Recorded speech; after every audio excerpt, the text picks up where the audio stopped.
Welcome to the Boardroom. My name's Gav Scott, and today I'm going to be showing you a brand new game called Beneath by Dark Hand Games. This will be released on September 24th on Kickstarter, and today I'm going to show you a tutorial on how this game plays.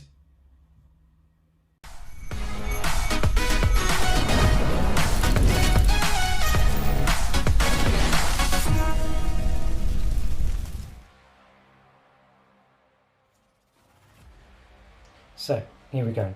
This is the introduction.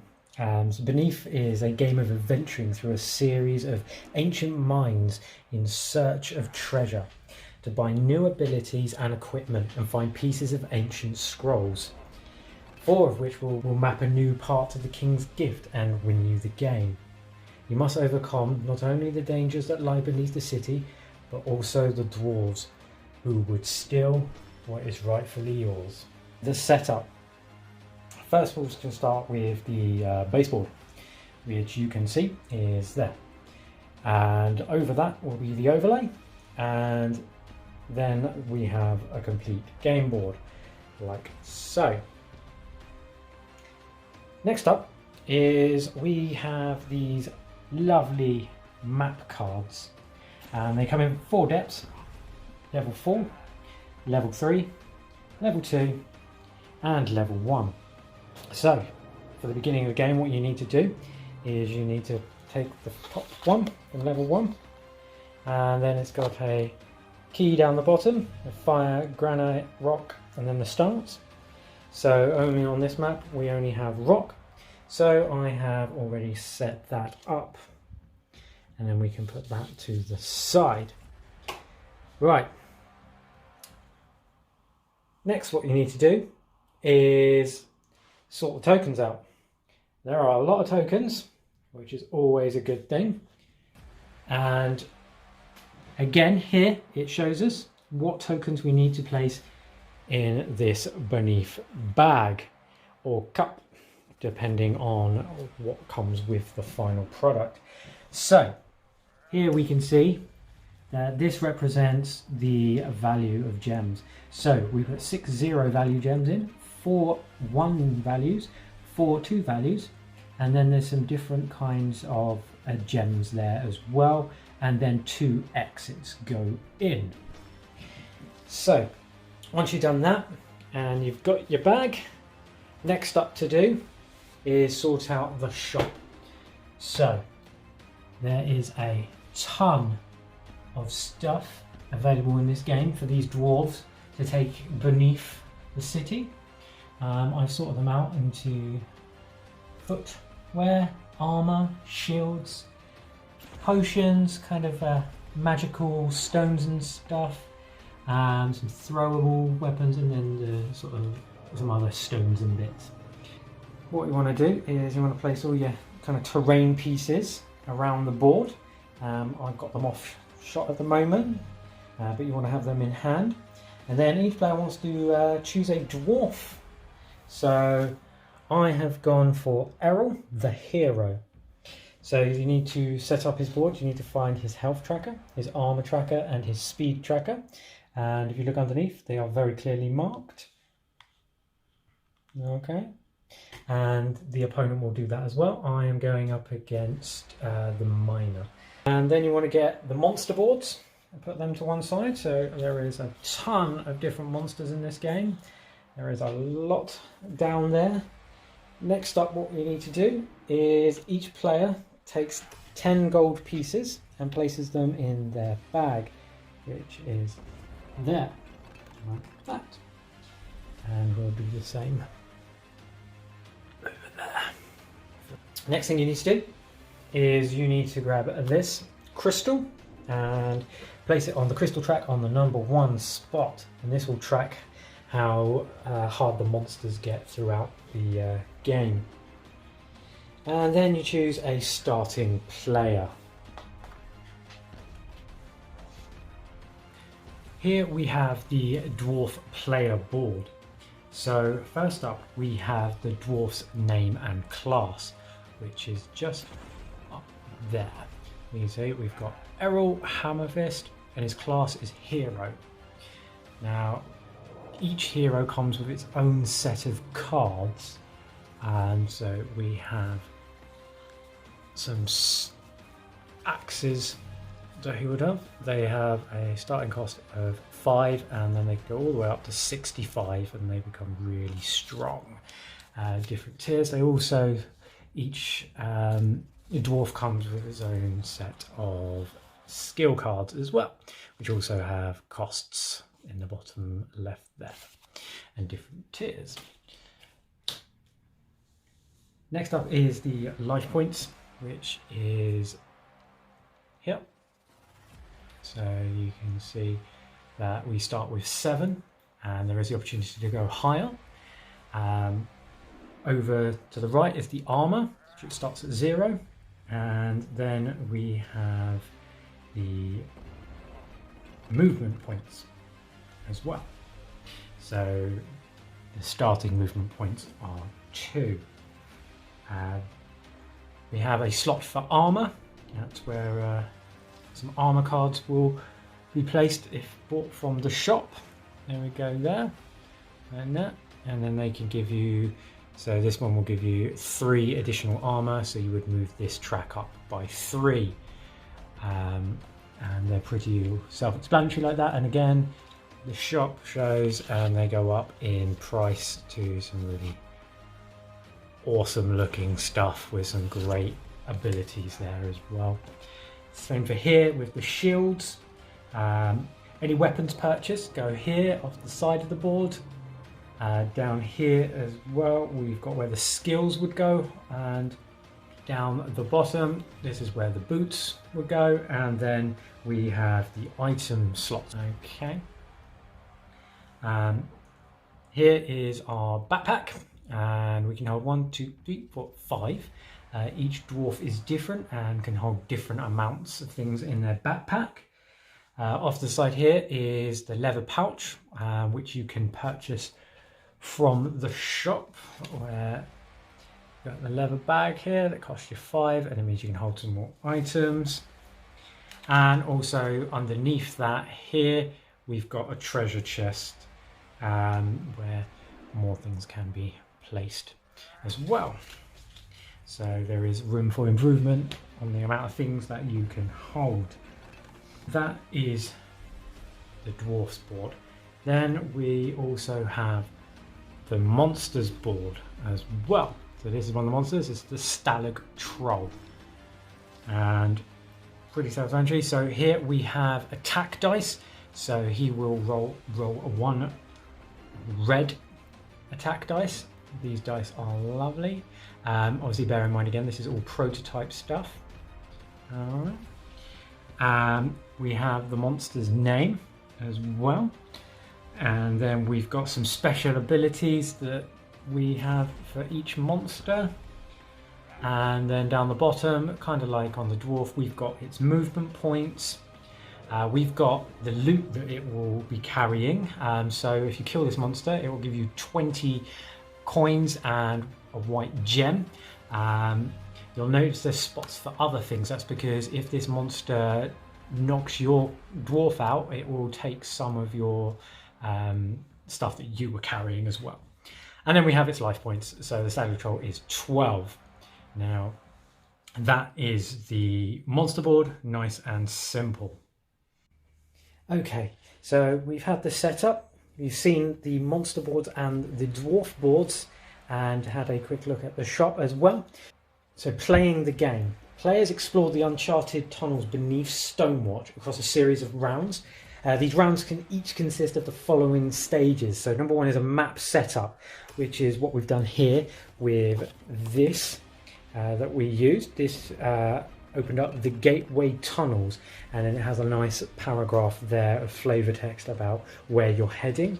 Also note down the bottom here, rocks are to be stacked 1 level high, and there's no player versus player on this particular map, so make sure you check those there. Obviously then there'll be some other things that come on the card. So let's have a look. This is a depth 4, so the Golden Isles, and you can see the amount of stuff that we put in the bag, and then all the different pieces that will be placed on the board.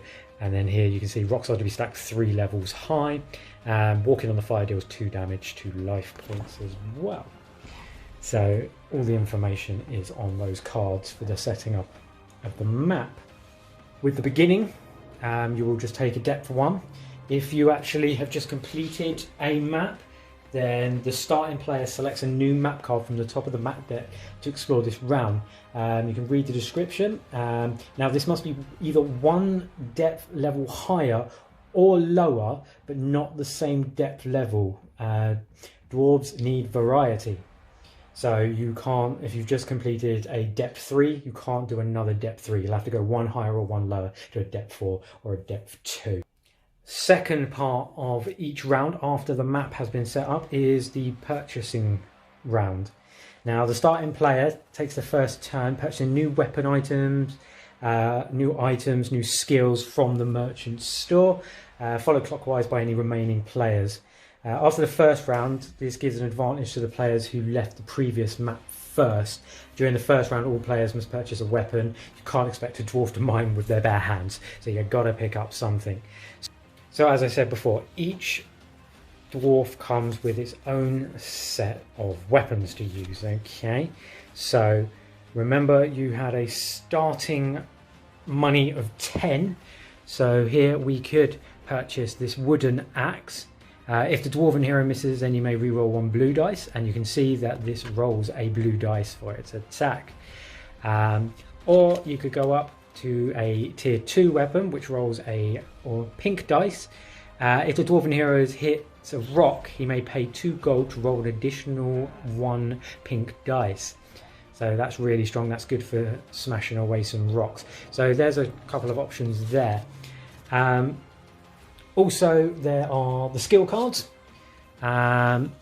So you've got tier 1 and tier 2. So you've got a dual wield for this guy and a hero's rage.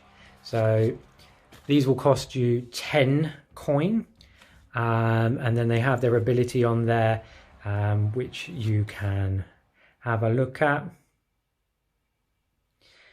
Okay, but bearing in mind that would be all your money, so it's probably not best to get those because you need to buy a starting weapon. Then also there are all the other items that are in the merchant shop. So you've got all your boots which are going to add onto your speed. You've got your armor, which is going to add on to your armor bonuses. You can see this one adds +8, and they all come with abilities. Then you've got your shields, which go in the shield spot, and they give you some extra protection. You've got some potions as well, which are all going to help you with additional bits and pieces. And there are other things as well which you can buy. Once you've purchased all of the bits you need, remembering that you need at least 1 weapon, then you move on to the adventuring phase. And this is where the meat of the game can happen. So you got your map, you're all suited up, it's time to venture into the dark. This happens in 3 stages. You will have movement, mining and attacking. So the starting player completes all 3 phases, and then play moves on in a clockwise direction to the next person in line. That could also be including a monster, and we'll explain that a little bit more in depth a bit later, but monsters add into the rotation of players in between players and get their go then.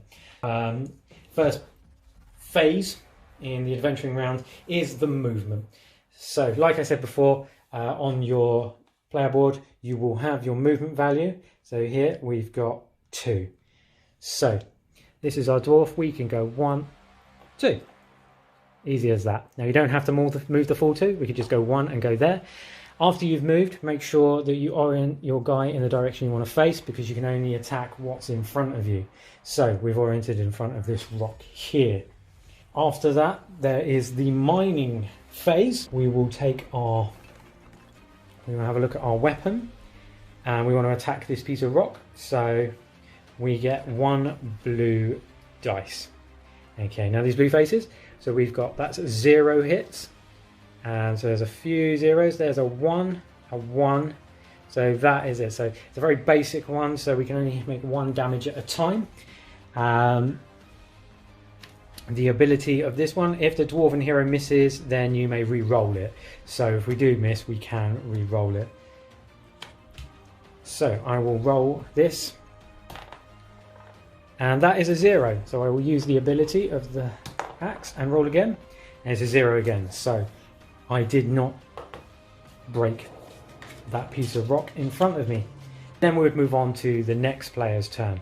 So he would then go 1, 2, like that. And he has also got an axe with a blue. The Dwarven Miner may sharpen his axe once per turn and roll an extra blue at the cost of 1 every time he uses it. So that's quite a powerful ability to use, but he's not going to use it now. So he's just going to roll. And there we go, he gets a 1, like that. So we remove the piece of rock in front of him and we put it off to the side.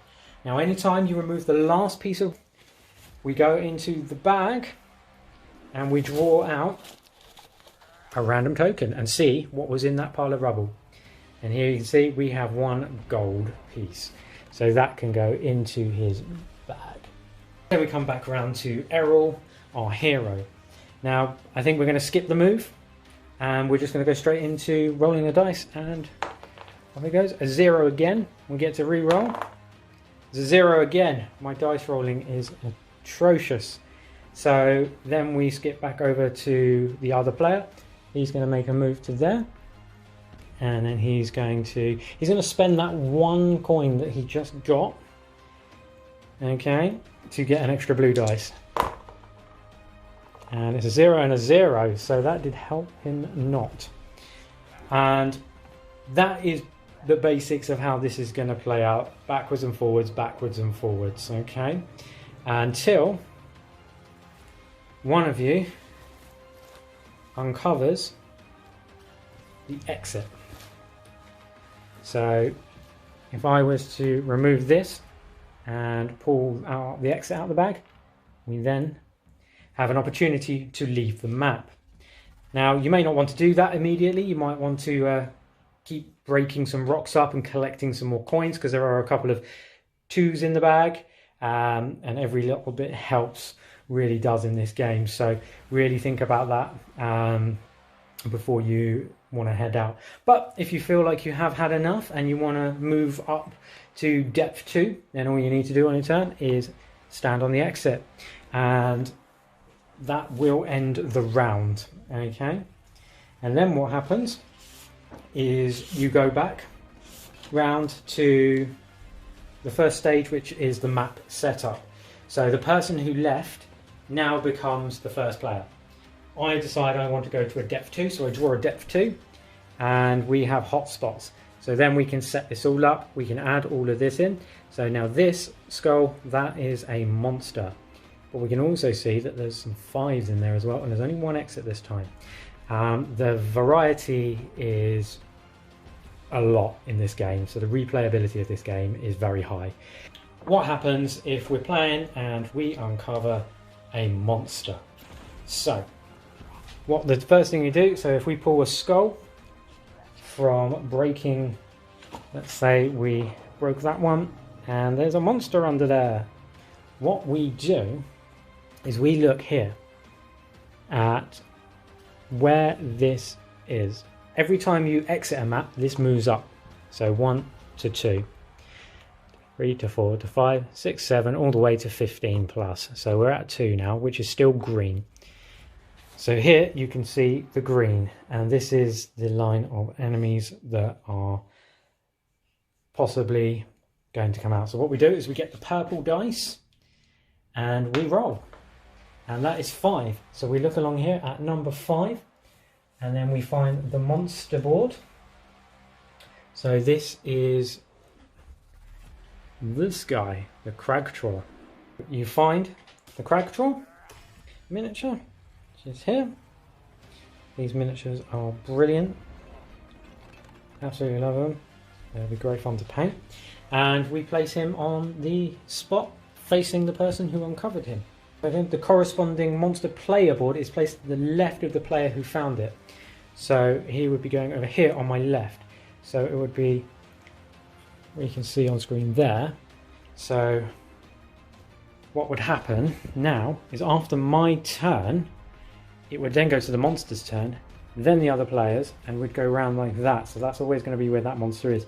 If the opponent wants to get another monster out, he would go here. So we would alternate. And that's how the setup for the monster works. Then we want to place all the pieces on the board. The monster board, like its health tracker. So if we go over there, we can see we can place his health tracker on there. We can place his speed, and then he is also holding a 20 coin, so we can place that there, and he is holding a white gem as well. And there we go. So that's how you set up the monsters for the board. Okay, right now, because I already mined this turn, I can't attack because you must choose whether to mine or attack on your turn. Okay, so it's move, mine or attack. So it will now go straight onto the monster's turn. The monster is moves involved by the players to the left of the monster board, so they should familiarise themselves with the board and the abilities. So the monster will attack or move towards the nearest player to it. If there are two players of equal distance, then we roll purple dice, and whoever has the lowest is the new target. They don't walk over exit tokens, and they won't go on fire either. The monster will take his turn. Now, I am the closest to the monster, so I will not take a movement.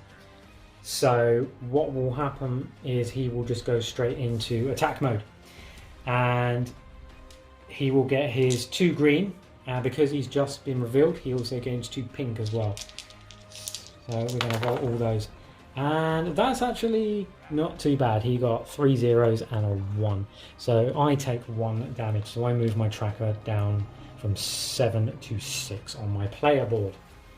And then that is the monster done. And then we move on to the next person. He is still over here, maybe wanting to do some damage to there. So he would roll his blue dice. He gets 0. So then we come back round to me. I'm not liking my chances against this guy, so I can just move away. So 1, 2, off I go. Actually, let's go from 1, 2 to there, because then I can mine, because I'll choose to mine instead of attack. I will roll my blue, and I get 1. And then I can remove that. I can look in the bag and pull out a 2 gold coin, put that in my bag.